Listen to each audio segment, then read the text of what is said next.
Assalamualaikum dan salam Sarawakku sayang. Buletin UKAS edisi malam 26 September 2021 bersama saya Mariam Zanariah Ibrahim. Berita malam ini dimulakan dengan Kementerian Kesihatan Malaysia KKM telah mengadakan mesyuarat khas imunisasi dan pengurusan pandemik bersama ahli-ahli jawatankuasa pengurusan bencana negeri JPBN Sarawak di Wisma Bapa Malaysia Putrajaya. Rombongan KKM yang diketuai Menteri Kesihatan Khairy Jamaluddin turut disertai Timbalan Menteri Kesihatan II, Dato' Aaron Argo Dagang dan Ketua Pengarah Kesihatan Tan Sri Dr. Nur Hisham Abdullah. Mesyuarat khas ini diadakan bertujuan untuk memberi fokus kepada beberapa perkara mengenai pengurusan COVID-19 dan perkembangan terkini program imunisasi COVID-19 kebangsaan PICK di Sarawak. Jadi dos penggalak ini kita akan mula pada bulan Oktober apabila kita dah siap dengan garis panduan dan juga clinical guidelines, garis panduan clinical untuk booster dose. So Sarawak will be one of the first states to start with the booster dose program because they were one of the first states to finish the vaccination program. Ya. Yang kedua adalah usaha untuk kita memastikan bahawa kita dapat kurangkan kes jangkitan di Sarawak. Dan ini adalah akan dilaksanakan melalui satu kaedah di mana kita test quickly and isolate quickly. Dalam sidang media yang sama, Timbalan Ketua Menteri yang juga pengurusi JPBN Sarawak, Dato' Amar Douglas Uga Embas turut menekankan beberapa isu mengenai prosedur operasi standard SOP yang masih perlu dipatuhi bagi mengekang penularan wabak COVID-19. Kita telah menyampaikan beberapa isu tadi, and most of the issue has been settled. To me, this is one of the most fruitful meeting that we have with the Ministry of Health, probably with the initiative of the new minister, and I am very confident dengan kita dapat bekerjasama antara kerajaan persekutuan dengan kerajaan negeri, kita dapat menjalankan usaha-usaha untuk melawan, to fight COVID di Sarawak. Tapi seperti yang disebut oleh Yang Berhormat tadi, rakyat sendiri mesti memainkan peranan. Mesti memainkan peranan masing-masing, menentukan bahawa dia sihat, keluarga dia sihat dan dia mengikut SOP, bukan dia takut kena denda, tapi kena dia menilai dia value dia punya kesihatan. So I think the reporters please pass this message.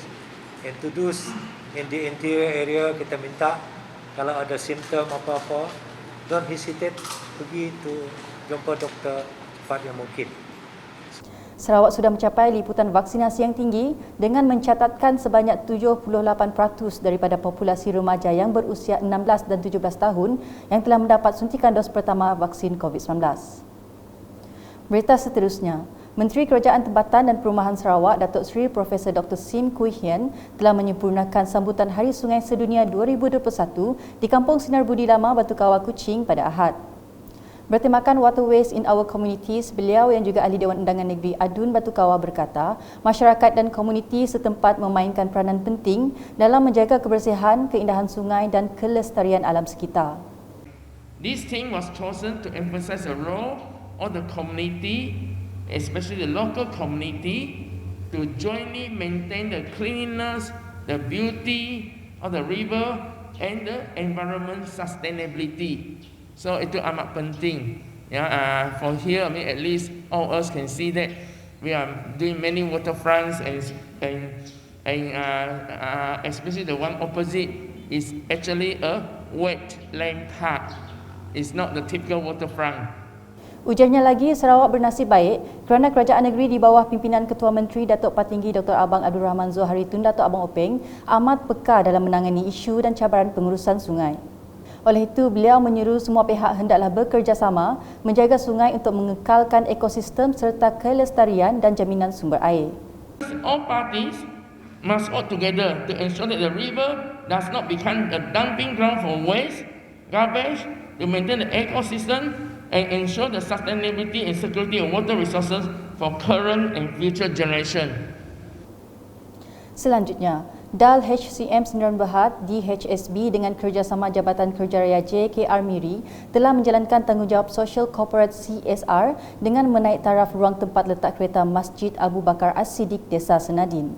Menurut Menteri Pengangkutan Sarawak Datuk Lee Kim Shin, naik taraf ini memberikan keselesaan kepada jemaah setiap kali menunaikan solat. Tempat parkir kenderaan masjid yang baru dinaik taraf ini boleh memuatkan sehingga 100 kenderaan dengan kos projek dianggarkan bernilai RM150,000. Ini merupakan permohonan jawatankuasa pengurusan Masjid Abu Bakar pada tahun lepas. Beliau telah meminta jurutera JKR bahagian Miri bekerjasama dengan DAL HCM Sdn Bhd DHSB dan jawatankuasa pengurusan Masjid Abu Bakar mengenai anggaran kos projek tersebut dan berjanji akan membantu menyiapkan projek ini sebelum hujung tahun ini. Katanya semasa ditemui selepas mengadakan lawatan dan merasmikan program tanggungjawab sosial korporat tahun 2021, DAL HCM Sdn Bhd DHSB dan Jabatan Kerja Raya JKR Miri di Masjid Abu Bakar As-Siddiq Desa Senadin pada Sabtu. Sementara itu, pengerusi Masjid Abu Bakar As-Siddiq Muhammad Fariduddin Rosli memberitahu status masjid itu baru saja dinaikkan pada 1 Julai 2020 bagi menampung populasi umat Islam yang semakin meningkat di kawasan ini. Projek menaik taraf dan mengubah suai masjid ini telah dimulakan pada 18 Jun tahun lalu dan siap sepenuhnya pada 15 Mac 2021 dengan kos sebanyak RM650,000 sumbangan Kerajaan Sarawak. Dalam lawatan itu, Datuk Lee telah menyerahkan geran peruntukan berjumlah RM10,000 kepada Jawatankuasa Pengurusan Masjid Abu Bakar untuk tujuan aktiviti tahunan. Di Miri, pemberian vaksin COVID-19 bagi remaja yang berusia 12 hingga 15 tahun di bahagian Miri bermula Sabtu hingga 29 September ini. Menteri Bertanggungjawab Jawatankuasa Pengurusan Bencana bahagian JPBB Miri, Datuk Lee Kim Shin berkata, pemberian suntikan vaksin selama 5 hari bermula 25 sehingga 29 September ini. Katanya lagi, janji temu vaksinasi akan dimaklumkan pihak sekolah kepada ibu bapa dan penjaga. Ibu bapa dan penjaga hendaklah peka dengan arahan daripada pihak sekolah untuk mengetahui jadual dan waktu vaksinasi yang tepat. Sila ikut masa janji temu yang ditetapkan dan hanya datang ke PPV 15 hingga 30 minit lebih awal sudah mencukupi untuk mengelakkan kesesakan. Katanya menerusi kenyataan media selepas mengadakan lawatan ke PPV University Curtin pada Sabtu. Dalam lawatan itu didapati keadaan agak sesak disebabkan ada ibu bapa dan penjaga bersama anak mereka datang awal berbanding janji temu yang sepatutnya. Sementara itu, ada pula remaja yang datang untuk cubaan walk-in walaupun suntikan vaksinasi mereka bukan pada Sabtu.